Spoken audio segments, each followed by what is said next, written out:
it just really hit home with me, especially right now.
I've just been doing stuff around the house, as you saw.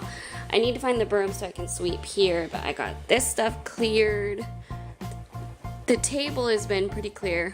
I got the counter more cleared off. I put these on. They look really, really cool. I got some dishes going. And that's kind of just what I've been trying to get done this morning. Andrew brought the rest of our stuff from the old apartment over. And we have all of that to unpack and put away and deal with. But I don't have time before I go to work today. So I'll work on that later today and tomorrow. I'm off tomorrow. Yay! I just really want to focus on finishing the house. We are so close, I feel like. And yeah, so that's going to be my biggest goal tomorrow, is getting as much done around the house as I can. And yeah, so I need to get those shelves up. I need Andrew's help for that though. And then I can clear some of those out and make more room. And hopefully we can find the hardware to put the cabinet door on, because we're still trying to locate all of the hardware for that so that can go up.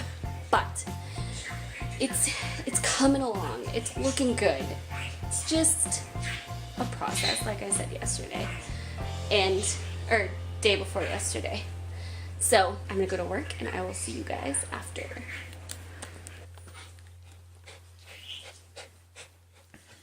Are you ready for this, Max? No, come here. So, another Hand it to me. perk of Prime Day Stop. was this heavy duty Max nail cutter. We're getting those under control. It's okay.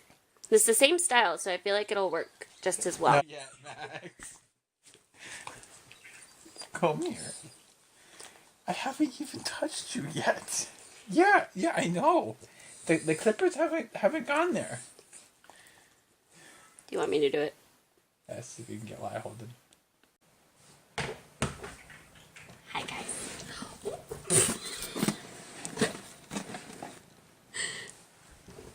Sirius says hi too. Don't you? Yeah, you don't need to be on the table, sir. No. Anyways, so I've literally just been, we've been laying down since I got off work. Well, since he got off work too. He ended up having to work later. Something came up, and so he worked later and got home at the same time I did.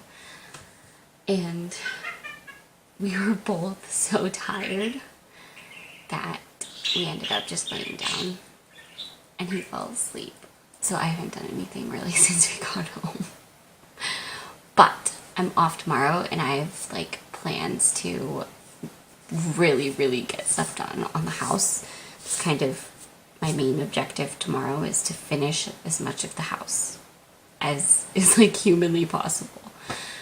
So we had that mysterious phone call the other day and more is happening with it. We haven't got it confirmed yet, but it'll be starting early next week, very early next week, if all goes according to what we have planned. And I'm really excited. We're trying to wait till it's more official to say anything, because who knows what can happen. You know, like you think it's gonna go one way and it doesn't. So you don't know, and then you have to say, oh yeah, that didn't happen, or that's not happening anymore. Anyways, so we're waiting till it's a little more official, and I think that'll be when it happens next week. And I feel like it's gonna fly by because I'm gonna be busy all day tomorrow on the house, and then I work Saturday and Sunday, and then it's gonna be the beginning of next week and it'll come really quick. So anyways, all of that aside, I also wanted to take a second to talk about a comment I got that I read it earlier today, and then I have just experienced so much of that same thing again today that I thought I would share. So, you guys know I have not been shy with my struggle, with my emotions, with us not being able to have kids, with me not being able to get pregnant. I've like so heavily desired being pregnant and having a baby, and even minus pregnancy, just having a baby. And it's really difficult when you have to watch a bunch of people around you have it happen like that. They don't have to go through huge medical treatments to get pregnant and have a kid. In fact, a lot of the time it happens when they don't need or want it to. And that gets very hard. I try my hardest to still be positive for those people and not let it get too heavy on me. And the way I've tried to address that is just by embracing what our story is. Our story isn't that it's easy for us. Our story is we have some choices we have to make. Our story is we have to look at alternatives. Our story is when we start whatever process we're starting, it's going to be a process, and it could be a fairly lengthy one depending on what route is taken. I just feel like there's also so many more hoops you have to jump through when it doesn't happen on your own. You know, even for IVF, if we were to do that, that doesn't require a home study or anything, but it requires a ton of medical treatments, a ton of injections, a ton of doctor's appointments, a ton of money, and so that's not exactly convenient either. And it's a process, and it's a lot of requirements and work and jumping through hoops in a lot of different ways also, let alone if you go the adoption route, even embryo adoption. There's home studies, there's paperwork, there's people that you have to impress, there's waiting periods, there's so many hoops you have to jump through just to get to that point. And for a couple that just is pregnant, that's not the same thing. And I'm trying to embrace our story. And I'm trying to focus on ours instead of not listening to other stories, but not getting caught up in that ours is not that. In letting myself see that this is our story and that's their story. And we can be excited for both. And I think that's what, moving forward, I'm really hoping to continue in. And so that all came out of a comment that I got on a video I made a while ago, actually, about infertility and how I cope. And they said that that was the hardest part of Turner syndrome for them.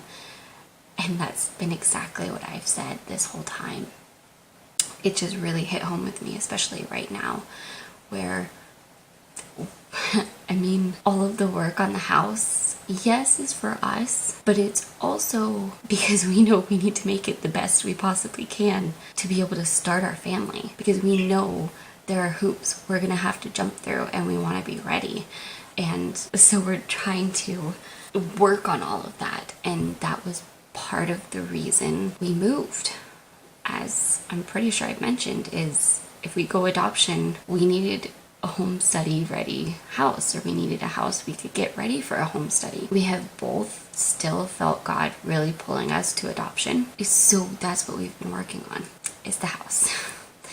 Then, after seeing that comment, went to work, didn't think about it a ton, and then go on Facebook and everything's baby. And like, it just so reminded me of that. It reminded me of that comment, and so it made me think about it. And I wanted to say to that person, if she's watching this, I completely understand. I'm still there. I'm still processing it. I'm still working through it, really. I've gotten a ton better, but I don't know that that's ever something I will have fully worked through. I think it's probably something I'll be grieving the rest of my life. And I think that's okay. It's okay to acknowledge that it sucks. It's okay to acknowledge the desire for certain things. And that's not to say that you don't embrace what is going to be reality for you. But you have to acknowledge those emotions of grieving in that way. And I did that probably right after we got my numbers. I started that process. And so I've made a ton of progress in that sense, because I started giving myself that permission to grieve what's normal for becoming a parent. And then after I was able to grieve that and process that, I could move into wholeheartedly embracing the story that we will have. And I can honestly say I'm unbelievably excited for it. And I can't wait to share it with you guys. So, ramble over. And I think I'm going to go to bed now. If you liked this video, give it a thumbs up and share it with everybody. And if you are not already subscribed to my channel, click the screen and subscribe. And I will see you guys tomorrow. Bye.